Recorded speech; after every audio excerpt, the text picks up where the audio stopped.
नमस्कार दोस्तों। आज के वीडियो में हम 5 कंपनीज का एनालिसिस करेंगे। और ये 5 कंपनीज जो है ये तीन अलग अलग सेक्टर्स के कंपनीज है। And the first company that we'll analyse is Likhitha Infra. इस कंपनी को एनालाइज करने के लिए मुझे महंत 24 ने कहा है। तो ब्रीफ जानकारी दे देता हूँ लिखिता के बारे में। लिखिता is a 1200 crore market cap company, तो करीबन 1200 करोड़ का मार्केट कैपिटलाइजेशन है। स्मॉल कैप कंपनी है। इसका हम पीयर टू पीयर एनालिसिस करेंगे आईटीडी सीमेंटेशन के साथ। तो आईटीडी सीमेंटेशन भी एक स्मॉल कैप कंपनी है, but the gamete of services which ITD provides is very huge. तो ये रोडवेज में है, रेलवेज में है, ब्रिजेस बनाती है, इरिगेशन कैनाल्स बनाती है, इंडस्ट्रियल काम करती है। जबकि लिखिता इंफ्रा जो है वो सिर्फ एक काम करती है, या प्रिडोमिनेंटली एक ही काम करती है। वो है जो सिटी गैस डिस्ट्रीब्यूशन के पाइपलाइंस है उनका ग्राउंड वर्क करना। तो यहाँ पे मैं ये रेड में हाईलाइट कर रहा हूँ। तो ये अंडरग्राउंड जो पाइपलाइंस एक तरह से ले होते हैं, वो ये कंपनी उसका काम करती है। लास्ट माइल गैस डिस्ट्रीब्यूशन में एक तरह से ये कंपनी है, by laying pipelines ground work जो होता है वो काम करती है, राइट। तो इस कंपनी का ये दो मेजर काम है, city gas distribution projects as well as cross country pipeline projects. इन पाइपलाइंस को इंस्टॉल करने के बाद इनका जो ऑपरेशंस एंड मेंटेनेंस भी ये कंपनी ही करती है। और ये कंपनी टैंकेज का भी काम करती है, स्टोरेज का भी काम करती है। तो फ्यूल जो है उसको अगर एक जगह से दूसरी जगह आपको लेके जाना है, ऑयल या नेचुरल गैस, सीएनजी, उसको स्टोर करना है, तो वो काम भी ये कंपनी करती है। तो पिछले 1 साल में इस कंपनी का स्टॉक प्राइस जो है वो एक तरह से बहुत क्रैश हुआ है। बट अगर आप पिछले 5 साल का डेटा देखोगे तो ये 2020 से 2024 तक स्टॉक प्राइस ऊपर गया था, and then in the last 1 year it crashed, right? The reason why the stock price crashed is the gross profit margins. तो मैं 1 मिनट gross profit margins आपको दिखा देता हूँ। तो ये जो रेड लाइन है gross profit margins की लाइन है। तो gross profit margin 35 से 25% एक तरह से नीचे चले गए। तो अगर gross profit margins नीचे जाएंगे तो obviously operating profit margins और net profit margins भी एक तरह से impact करेंगे। And the reason why this happened is कि initial जो 2020 से 2024 तक इस कंपनी के जो प्रोजेक्ट्स थे वो पाइपलाइन रिलेटेड प्रोजेक्ट्स थे।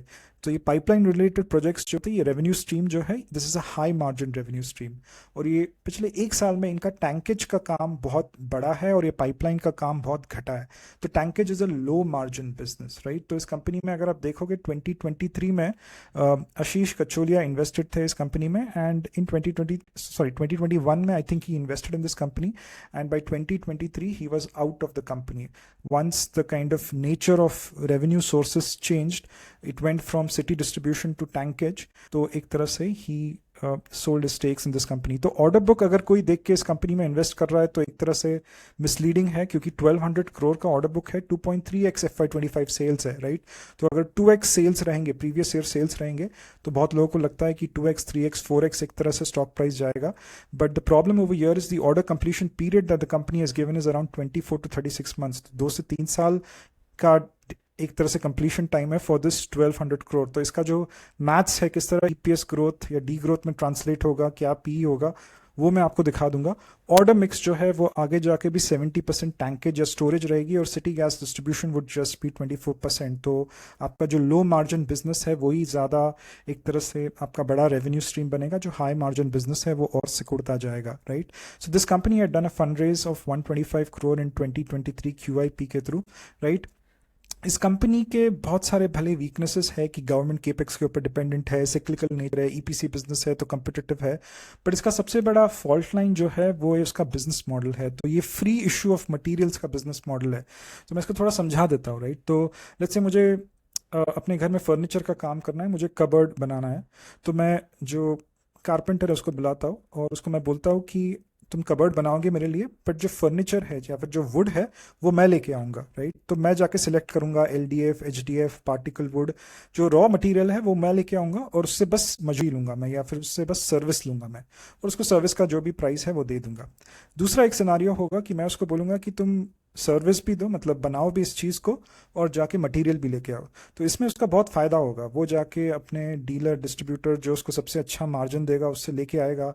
वो मे बी पार्टिकल वुड लेके आएगा और मुझे कहेगा कि H D F L D F लाया हूँ। तो एक तरह से मेरे को बेवकूफ़ बनाने से मुझे बेवकूफ़, मैं नहीं कह रहा हूँ कि हर कोई बेवकूफ़ बनाता है अपने कस्टमर को, बट एक तरह से पार्टिकल वुड का कुछ माल चिपका देगा मुझे, ये कह के कि L D F H D F है, राइट। तो एक तरह से यहाँ पे ट्रस्ट इशू है। तो ये कंपनी भी जो है इसके जो ये बड़े बड़े क्लाइंट्स हैं उसको बोलते कि माल तुम नहीं लाओगे, माल हम लेके आएंगे, राइट? पाइप्स हम प्रोक्योर करोगे, तुम्हारा काम सिर्फ इंस्टॉल करना है। तो कुछ लोगों को इकट्ठा करो और ये पाइप्स को इंस्टॉल करो। तो 20 साल से ये कंपनी ऑपरेशनल है, राइट? बट 20 साल बिजनेस में होने के बावजूद भी इसका स्केल ऑफ ऑपरेशंस बहुत छोटा है।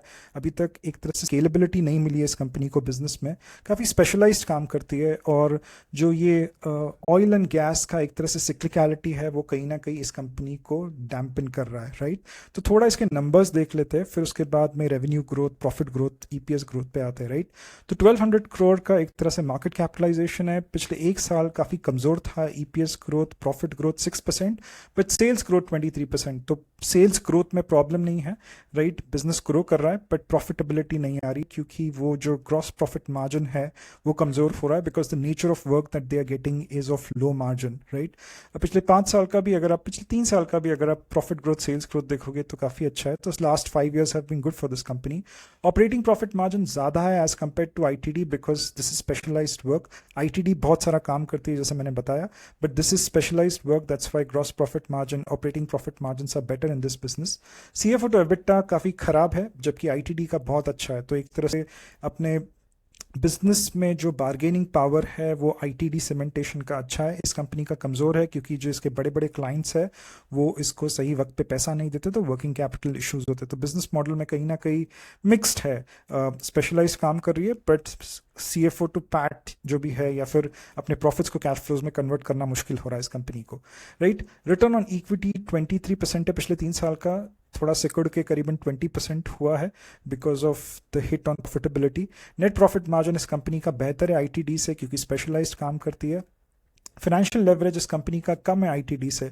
तो आईटीडी सीमेंटेशन का जो फाइनेंशियल लेवरेज जो है वो 3.39 का है। इसका मतलब ये है कि कंपनी जो केपेक्स कर रही है या फिर एसेट्स खरीद रही है उसके लिए डेट ज़्यादा इस्तेमाल कर रही है एज कम्पेयर टू इक्विटी। तो अगर डेट ज़्यादा होगा कंपनी के बैलेंस शीट में, जो कि यहाँ पे क्लियर कट दिख के आ रहा है 0.5 है डेट टू इक्विटी, तो जो फाइनेंशियल लेवरेज है वो ज़्यादा होगा, राइट? तो क्या ये अच्छी बात है, बुरी बात है, राइट? तो अगर आपका कॉस्ट ऑफ कैपिटल आपके रिटर्न ऑन कैपिटल से कम है, तो रिटर्न ऑन कैपिटल एम्प्लॉयड 28% है, और अगर cost of capital let's say 9.5% रहेगा तो ये अच्छा है, राइट? तो ज़्यादा प्रॉफिटेबिलिटी होगी बिजनेस को, क्योंकि आप पैसा कम कॉस्ट पे उठा रहे हैं, and that would trickle down to return on equity. तो अगर आप आईटीडी का रिटर्न ऑन इक्विटी देखोगे पिछले 5 साल का, तो वो 13% है, और पिछले 1 साल का 22% है। तो उनका जो डेट है, उनका जो फाइनेंशियल लेवरेज है बैलेंस शीट पे, it is working to expand the profitability of the business, and it is becoming a sustainable business because the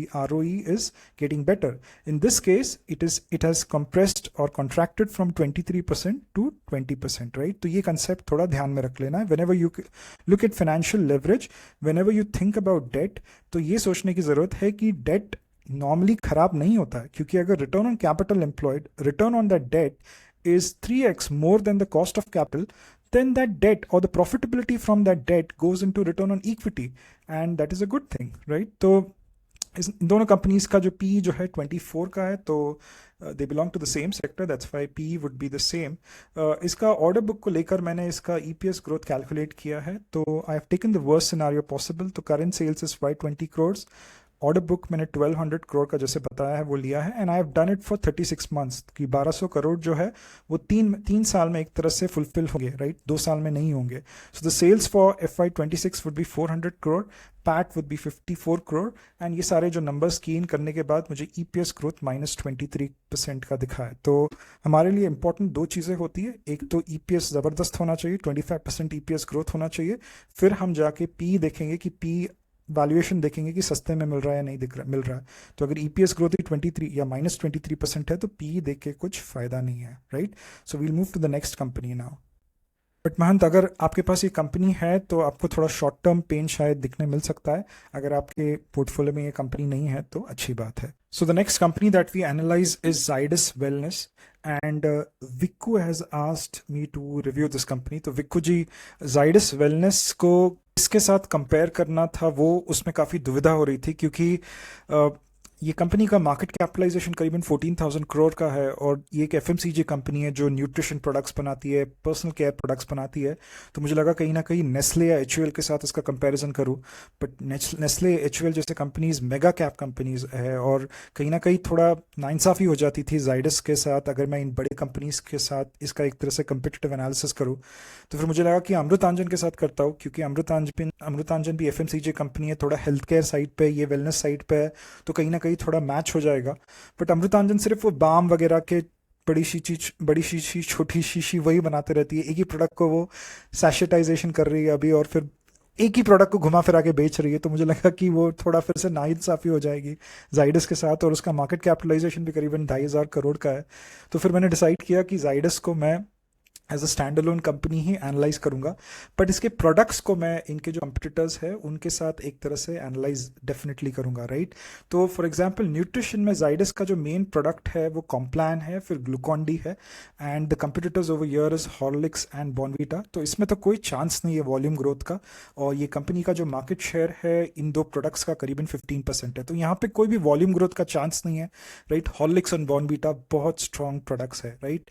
skin care में एवरयूथ है, यहाँ पे पॉन्ड्स है हल्का, राइट, हिंदुस्तान यूनिलीवर का, इसमें भी वॉल्यूम ग्रोथ में चांस नहीं है। मामा अर्थ ने थोड़ा मार्केट शेयर लिया है, लॉरियल ने बहुत मार्केट शेयर लिया है, बट ये कंपनी इतना मार्केट शेयर नहीं लेके करीबन 10% इसका मार्केट शेयर है। स्वीटनर्स में ये कंपनी मार्केट लीडर है, जो शुगर फ्री होता है उसमें 65% है, लीडर है, राइट। न्यूट्रलाइट में ये कंपनी कहीं ना कहीं सेकंड है after Amul and mother dairy भी नहीं, अमूल करीबन 30% मार्केट शेयर है। और थर्ड जो प्रोडक्ट है जो यहाँ पे दिख नहीं रहा है वो है नाइसिल, एक प्रिकली हीट पाउडर है, इमामी का जो डर्मी कूल है, एक तरह से 60% मार्केट शेयर लेके बैठा है। और ये नाइसिल जो जाइडस वेलनेस का प्रोडक्ट है वो करीबन 35% का मार्केट शेयर लेके बैठा है। तो बेसिकली अगर मोटा मोटी मैं बात करूँ तो 3 कैटेगरीज में कंपनी फर्स्ट या सेकंड पोजीशन पे है। तो यहाँ पे वॉल्यूम ग्रोथ तो पॉसिबल ही नहीं, क्योंकि मार्केट लीडरशिप कंपनी के साथ है। तो मार्केट अगर 4-5% से ग्रो हो रहा है तो ये कंपनी थोड़ी तो 10-12% में इन कैटेगरीज में ग्रो होगी, राइट। दूसरा, अगर आप देखोगे ये टॉप 3 के जो न्यूट्रिशन, स्किन केयर और स्वीट न्यूट्रिशन और स्किन केयर का अगर आप देखोगे, इसमें कंपटीशन बहुत स्ट्रांग है। जो बड़े एफएमसीजी कंपनीज हैं वो इसको एक तरह से मार्केट शेयर लेने नहीं देंगे। तो इस मैनेजमेंट का जो मैनेजमेंट है इस कंपनी, उसका गाइडेंस बहुत क्लियर है कि हमें वॉल्यूम ग्रोथ पता है कि नहीं मिलने वाला है। हम 10 से 12% सेल्स पे काफ़ी खुश है, जो कि बहुत अच्छा सेल्स है। 10 to 12% sales growth is a good sales growth for an FMCG company when companies like Emami, HUL and Nestle are growing by 7%, 8%, 9%। तो Zydus Wellness wants to grow at 10 to 12% minimum. It is growing at 16% for the last 1 year. तो एक तरह से sales growth इस company का जबरदस्त है, right, when you compare it with other kind of FMCG companies. But ये कंपनी जो मैनेजमेंट चाहता है कि it wants to emphasise on value growth, तो इसलिए ये जो थोड़े प्रीमियम प्रोडक्ट्स लेके आ रही है, sugar free delight cookies, Complan Y max for adults. तो जो हॉर्लिक्स का कैंपेन चला था मदर्स के लिए, उस तरह कॉम्प्लान वाई मैक्स का एक तरह से कैंपेन चलने वाला है अडल्ट्स के लिए, राइट। तो ये सारे जो वैल्यू एडेड प्रोडक्ट्स को थोड़ा प्रीमाइजेशन करके they want to get value growth. तो करीबन 10 to 12% का गाइडेंस दिया है सेल्स ग्रोथ का, जो कि एक अच्छा सेल्स ग्रोथ है, specially if you compare it with its competitors. And 17 to 18% EBITDA का एक तरह से गाइडेंस दिया है। तो करंट एबिटा करीबन 14-15% है। वो लोग चाहते हैं कि प्रीमियम प्रोडक्ट्स प्रीमियमाइजेशन करके इस एबिटा को 17 to 18% किसी तरह लेके आए अगले 2 साल में, राइट। तो कंपनी का थोड़ा मैं नंबर्स दिखा देता हूँ, और कहीं ना कहीं दूसरे जो कंपनी मैंने मेंशन किए उनके साथ पेयर टू पेयर एनालिसिस भी कर देंगे इसी के साथ, राइट। तो कंपनी का मार्केट कैपिटलाइजेशन 13,500 तक का है, पी 40 है। मुझे लगता है पी थोड़ा रीजनेबल है for an EPS growth of 30%। Profit growth is also 30%, राइट। स्ट्रक्चरल ग्रोथ कंपनी है, it will take its time to grow, it's a decent company, right. Under valued भी नहीं कहूंगा, फेयरली वैल्यूड है एक तरह से, at least on the face of it, right. Sales growth पिछले 1 साल का 16% है, जो कि बेहतर हुआ है। पिछले 5 साल का सेल्स ग्रोथ काफी कमजोर था, 9% था, right? But sales growth in the last 1 year has been 16%, which is good sales growth, and they're saying 10 to 12% minimum grow करेंगे। इस कंपनी का प्रॉब्लम जो है वो है उसके ऑपरेटिंग प्रॉफिट मार्जिन्स में, राइट। तो अगर ऑपरेटिंग प्रॉफिट मार्जिन्स इन कंपनी के अगर 14% है, राइट, और नेस्ले जैसे कंपनी के ऑपरेटिंग या एचयूएल जैसे ऑपरेटिंग प्रॉफिट कंपनी के ऑपरेटिंग प्रॉफिट मार्जिन्स जो है 21-22% जैसे है, तो वहाँ पे एक बहुत बड़ा डिफरेंस दिख के आता है। तो ये समझ में आता है कि ये जो बड़े एमसीजी कंपनीज है, इमामी क्यों ना हो, उनका ब्रांड बहुत स्ट्रांग है, उनका डिस्ट्रीब्यूशन इस कंपनी से बहुत ज़्यादा वेल एंट्रेंच्ड है, और सबसे इंपॉर्टेंट उसका ब्रांड बहुत स्ट्रांग है। तो प्राइसिंग पावर है एचयूएल, नेस्ले, इमामी में, जो जाइडस वेलनेस में प्राइसिंग पावर नहीं दिख रही है, राइट। तो इसका ऑपरेटिंग प्रॉफिट मार्जिन 14% है, इमामी, एचयूएल, नेस्ले का नेट प्रॉफिट मार्जिन 14% है, राइट। तो that is the difference, that's why this company wants to do premium product, so that ये जो मार्जिन एक्सपेंशन इनको मिल जाए तो एक तरह से इनका आरओई इंप्रूव हो। तो आरओई इज वेरी लेस, 6% का आरओई है, right. ROE is 6%, ROC is around 6%, जबकि आप एचयूएल, इमामी का आरओई आरओसी देखेंगे तो 20-25% से ज़्यादा है। तो ब्रांड्स का जो प्रीमियम है वो कंपनीज को मिल रहा है, जो ये कंपनी को नहीं मिल रहा है, इसलिए इसका नेट प्रॉफिटेबिलिटी भी बहुत कमज़ोर है। Net profitability is 12%, right. ROCE is around 6%, right. तो फ्री कैश फ्लो कंपनी है, स्ट्रक्चरल ग्रोथ कंपनी है, एक सेफ कंपनी है। मुझे नहीं लगता कि ये कंपनी एक अनसेफ कंपनी है, काफ़ी सेफ कंपनी है, कंसिस्टेंट कंपाउंडर टाइप्स की कंपनी है। अगले 2-3 साल में अगर मैनेजमेंट कहता है 10-12% सेल्स ग्रोथ आएगा एंड एबिटा करीबन 17% तक एक्सपैंड हो जाएगा, तो ये कंपनी एक डिसेंट ग्रोथ कंपनी बन सकती है। So this is a good pick, Vikku ji, right. If you are not very ambitious with this company then this is a decent company. इनका कोई पिछले FY26 का कोई गाइडेंस नहीं दिया था, इसलिए मैंने कोई गाइडेंस का चार्ट नहीं बनाया, ईपीएस ग्रोथ का, पीई का, but from the face of it this looks like a decent company to grow in the next couple of years, right. So we'll go to the next company, but before that guys, these are not stock recommendations, please do your own research before you invest in companies. मैं level 1 analysis जितना अच्छा हो सकता है उतना करके दूंगा, but अपना लेवल 2 एनालिसिस खुद कीजिए, or you approach a financial advisor to kind of help you with your investments, right? And please give me a simple like if you found this video of some value, and if you haven't subscribed to the channel, please subscribe to the channel. We'll go to the third company now.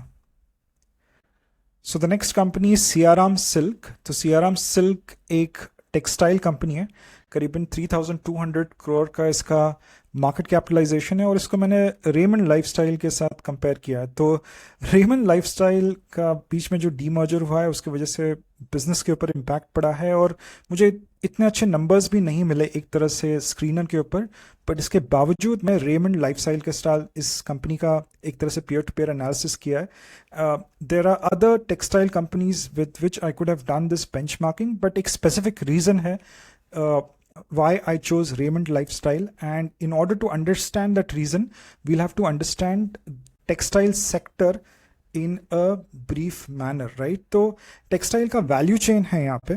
तो textile में क्या होता है, कपड़ा कैसे बनता है वो थोड़ा मैं समझा देता हूँ बहुत ब्रीफली, राइट। तो जो जो कापूस होता है, कॉटन होता है, उसको थोड़ा स्पिन करके या उसको स्पिन करके यान बनाया जाता है, तो उसको प्रोसेस को स्पिनिंग कहते हैं। वो यान जब बन जाता है उसके बाद उसको फैब्रिक में कन्वर्ट किया जाता है। फैब्रिक वही होता है जिससे हम कपड़े सिलाते हैं। तो फॉर एग्जांपल बचपन में यूनिफॉर्म्स खरीदते थे हम लोग, यूनिफॉर्म्स एक तरह से रेडीमेड यूनिफॉर्म्स नहीं मिलते थे, कपड़ा खरीदना पड़ता था जिसको हम फैब्रिक बोलते हैं, और फिर उसको रेडीमेड गारमेंट बन जाता था या फिर यूनिफॉर्म बन जाता था, राइट। तो स्पिनिंग से एक तरह से यान बनता है, उसके बाद फैब्रिक बनता है वीविंग से या निटिंग से, राइट, और फिर थोड़ा डाइंग होता है, फिनिशिंग होता है, एंड फिर फाइनली गारमेंट्स बनते हैं, रेडीमेड गारमेंट्स बनते हैं, राइट। तो ये बेसिक एक प्रोसेस है टेक्सटाइल्स में। और टेक्सटाइल्स में जब आप कंपनीज एनालाइज करोगे तो ब्रॉडली 5 to 6 कोहोर्ट्स है, और आप जिस तरह पेयर टू पेयर एनालिसिस करते हो टेक्सटाइल्स में, उससे बहुत डिपेंड करता है, उसी पे बहुत डिपेंड करता है कि आप गलतियां करते हो या फिर you make the right kind of decisions. For example spinners का कंप्लीटली एक डिफरेंट कैटेगरी है। तो फॉर एग्जांपल वर्धमान टेक्सटाइल्स अगर आप बोल दो या फिर KPR मिल्स जो बोल दो, these are good spinners, right, these are good spinners in the textile space, right. दूसरा एक कैटेगरी होता है, वो होता है फैब्रिक कंपनीज, राइट, जो फैब्रिक और रेडीमेड कंपनीज जो होते हैं। फॉर एग्जांपल रेमंड एक रेडीमेड गारमेंट्स बेचता है, या फिर सियाराम के जो सूटिंग्स होते हैं, मेंस वेयर होता है, रेडीमेड गारमेंट्स होता है। तो पहले क्या होता था, फैब्रिक जो है वो एक B2C प्रोडक्ट भी होता था, क्योंकि पहले लोग कपड़े सिलवाते थे। अभी जो ट्रेंड है वो रेडीमेड गारमेंट्स का है, राइट? तो पहले हम कपड़े सिलवाते थे, बकायदा दर्जी के पास जाके कपड़े सिखाते थे, अभी वो एक तरह से बंद हो गया है। अब फास्ट फैशन आ गया, अब रेडीमेड गारमेंट्स लोग खरीदते हैं। तो फैब्रिक का जो सेल है वो प्रिडोमिनेंटली B2B बन चुका है, राइट? बहुत हद तक B2B बन चुका है, बहुत कम B2C होता है वो, राइट? फिर रेडीमेड गारमेंट्स में आपके रेमंड जैसे कंपनी है, या फिर सियाराम जैसे मैंने बताया वो कंपनीज है जो suitings, shirting, shirts, readymade garment बनाते हैं, राइट? फिर उसके बाद मेडअप्स आते हैं। Madeups, what are madeups? Madeups are जो ये इंडोकाउंट और वेल्सपन जैसे कंपनीज बनाते हैं लिनन्स या फिर बेड्स, टॉवल्स, राइट? फिर इसके बाद आता है आपका गारवारे टेक्निकल फाइबर्स, जो इंडस्ट्रियल काइंड ऑफ यूज के लिए टेक्सटाइल्स बनते हैं। गारवारे जिसमें एक मार्केट लीडर है, टेक्निकल फाइबर्स बोलते हैं उनको, वो एक कैटेगरी आता है। फिर उसके बाद एक टाइप ऑफ क्लोथ्स होते हैं जिनको मुझे याद नहीं आ रहा है, टेक्निकल फाइबर्स नहीं बोलते उनको, बट MMSF बोलते हैं उनको, मुझे उसका फुल फॉर्म नहीं पता है। बट एक्चुअली ये वो कपड़े होते हैं जो नॉर्मली स्पोर्ट्स में पहने जाते हैं। फॉर एग्जांपल फुटबॉलर्स जो होते हैं, या फिर बैडमिंटन अगर आप खेलते हो, तो you do not where cotton kind of जो कपड़ा होता है, जो विस्कॉस होता है, काइंड ऑफ पॉलिएस्टर होता है, जो आपका पसीना जो है उतना एक तरह से अब्जॉर्ब नहीं करता है, राइट? तो those are the clothes which are build और made by companies like Grasim and रिनाइल्स। तो यहाँ पे MMSF यहाँ पे मेंशन किया है मैंने, right? So when you kind of analyze companies, for example ready-made garments mein one can analyze, let's say, a CRM versus a Raymond versus a Page Industry versus Gokul Das Exports, right? Spinning mein one can analyze a Vardhaman Textile versus a KPR Mills, but isko mix and match nahi karna hai. These are apples and oranges. तो इसका cohort की understanding बहुत critical होनी चाहिए जब आप textile companies analyze करते हैं। एक और important चीज़ होती है कि टेक्सटाइल कंपनीज जो होते हैं, कुछ कुछ कंपनीज वर्टिकली इंटीग्रेटेड होते हैं। तो right from spinning to weaving to garmenting to finishing is done by one company, right? तो ये एक टाइप ऑफ कंपनीज होते हैं।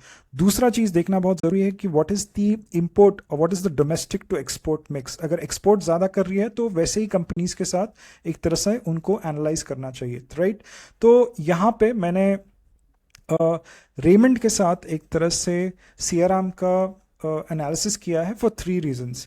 एक, जो डोमेस्टिक मार्केट में कंट्रीब्यूशन है, रेवेन्यूज का कंट्रीब्यूशन जो डोमेस्टिक मार्केट से आ रहा है, वो Siyaram as well as Raymond का 8% से ज़्यादा है। तो एक्सपोर्ट्स का सीन बहुत कम है, ये एक रीज़न है। दूसरा ये कारण है कि दोनों वर्टिकली इंटीग्रेटेड प्लेयर्स हैं, मतलब right from spinning to weaving to garmenting to distribution to design to end sale, पूरा ये कंपनीज करते हैं। तो ये दोनों कंपनीज वो करते हैं, राइट? और तीसरा इंपॉर्टेंट चीज़ है कि ये कंपनीज जो है वो रेडीमेड गारमेंट्स बनाते हैं, राइट? तो जब आप रेडीमेड गारमेंट्स बना रहे हो तो आप B2C लाइन में हो, जहाँ पे आपके margins are better as compare to B2B। That's why I shortlisted Siyaram as well as Raymond, right? तो अगर मुझे सियाराम के बारे में थोड़ा इंफॉर्मेशन और देना है तो टॉप लाइन कॉन्ट्रीब्यूशन जैसे मैंने कहा, it comes from fabric as well as ready-made garments, right? 82% is fabric, 13% is ready-made garment. Domestic mix is around 92%. Menswear, premium, mass premium product बनाती है। मोट इसका डिस्ट्रीब्यूशन है और वर्टिकल इंटीग्रेशन है, तो बैकवर्ड इंटीग्रेशन पूरा किया है। केपेक्स कुछ 50 करोड़ का 35 कोको स्टोर्स डालने हैं because it wants to get into fast fashion, right? Guidance company करीबन 12%, 10% का सेल्स ग्रोथ का दिया है, 14% एबिटा दिया है, and this is a proxy for discretionary consumption, right? So I will directly come to the calculation for Siyaram. तो अगर आप यहाँ पे सेल्स ग्रोथ देखोगे तो 10 to 12% सेल्स ग्रोथ लिखा है, एबिटा ऑफ 14%, तो मैंने 10% सेल्स ग्रोथ लिया है। नेट प्रॉफिटेबिलिटी मैंने सेम लिया है 9%, तो करीबन 12% का EPS ग्रोथ दिख रहा है। फॉरवर्ड P 15 है, PEG 1.2 है, ज़्यादा नहीं है, बट EPS ग्रोथ सिर्फ 12% है। हमें बहुत सारी ऐसी कंपनी मिल जाएगी जिसमें EPS 20% से ज़्यादा है। तो पुष्कर ने मुझे ये एनालिसिस करने के लिए कहा, पुष्कर देख लीजिए, डेट भी कंपनी का एक तरह से नॉन कन्वर्टेबल प्रेफरेंशियल अलॉटमेंट से करीबन 318 करोड़ का डेट आने वाला है बैलेंस शीट पे। तो डेट टू इक्विटी जो है वो करीबन 0.3 तक हो जाएगा, फिलहाल अभी 0.2 तक है। So I don't think the EPS growth is extraordinary over year, nor I think it's fairly cheap as well, और it's undervalued as well. So Pushkar, this is the review for Siyaram. I hope you found value in this review. Guys, if you have any other questions or if you have any other stocks, please mention them in the comment box. I will take them up in the future videos. Thank you very much for your time. Take care. Bye bye.